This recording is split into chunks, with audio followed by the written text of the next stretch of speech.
এই অখিল দাই কি কৈ আছে আপোনাৰ কথা শুনক আকৌ। মই এগৰাকী বৃদ্ধ মাতৃক এটা কপালত চুমা খাইছিলোঁ, বিপদত পৰিলে হয়নে নহয়? কিন্তু এতিয়াতো মই সদায় দেখি আছোঁ যে হিমন্ত বিশ্ব শৰ্মাই য'তে ত'তে জীয়ৰী বোৱাৰীবিলাক চুমা খাই আছে।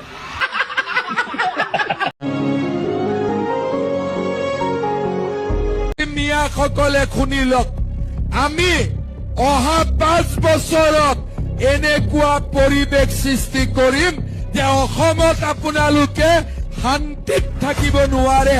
যোৱা 5 বছৰত মিয়াৰ হাত আৰু ভৰি ভাঙিলো, অহা 5 বছৰত আমি মেৰুদণ্ড ভাঙিম। এই কি ভাঙিম বুলি ক'লে মামা? মেৰুদণ্ড ভাঙিম। মামা মেৰুদণ্ড ভাঙিব নোৱাৰে নহয় আপুনি। এই গৰু খোৱা মানুহৰ বোলে শক্তি বেছি।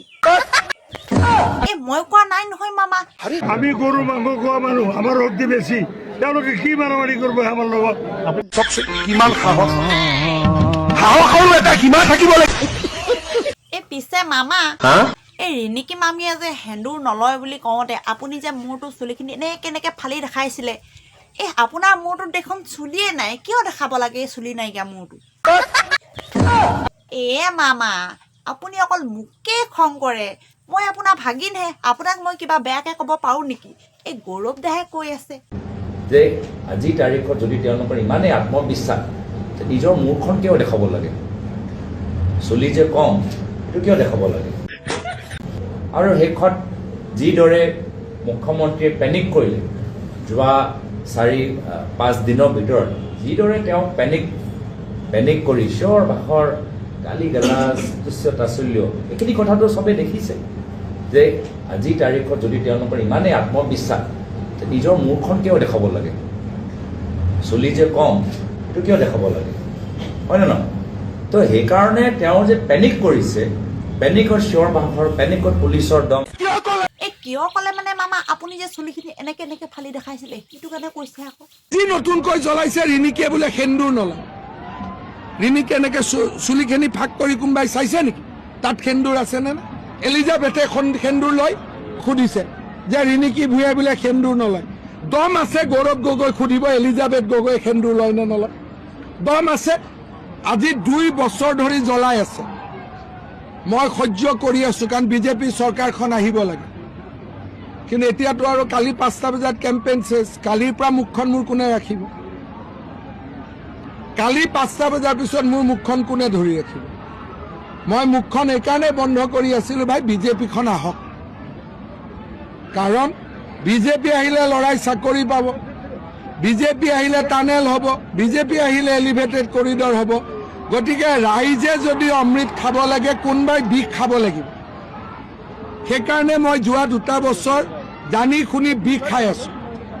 মোৰ যদি ঘৈণীয়েক নহ'লেহেঁতেন বিনা অপৰাধত, মোৰ যদি ল'ৰা ছোৱালী নহ'লেহেঁতেন চুইচাইড কৰি পেলালেহেঁতেন। মোৰ ল'ৰা পঢ়ি আছে, না আগ জানে না পিছ জানে।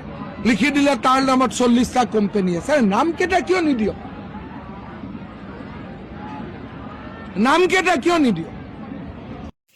মামা, এই গৌৰৱ দাই কৈ আছে আকৌ এইবাৰ বোলে কংগ্ৰেছ চৰকাৰহে আহিব। আমাৰ বিৰোধী অসমৰ চৰকাৰ, খালি কংগ্ৰেছ হ'বলৈ নহ'ব, উচিত নহ'ব চবৰে। এইটোকে কৈছো, তেওঁ যদি পাকিস্তানত ইলেকশ্যন খেলিলেহেঁতেন ভোট বেছি পালে। মামা, আপুনিও বোলে চুমা বাবা হৈ গৈছে।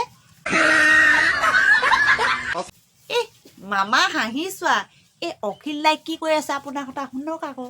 মই এগৰাকী বৃদ্ধ মাতৃক এটা কপালত চুমা খাইছিলোঁ, বিপদত পৰিলে হয়নে নহয়? কিন্তু এতিয়াতো মই সদায় দেখি আছোঁ যে হিমন্ত বিশ্ব শৰ্মাই য'তে ত'তে জীয়ৰী বোৱাৰীবিলাক চুমা খাই আছে। অখিল গগৈটো চুমা বাবা হয়। অখিল গগৈ চুমা বাবা। অখিল গগৈ চুমা বাবা?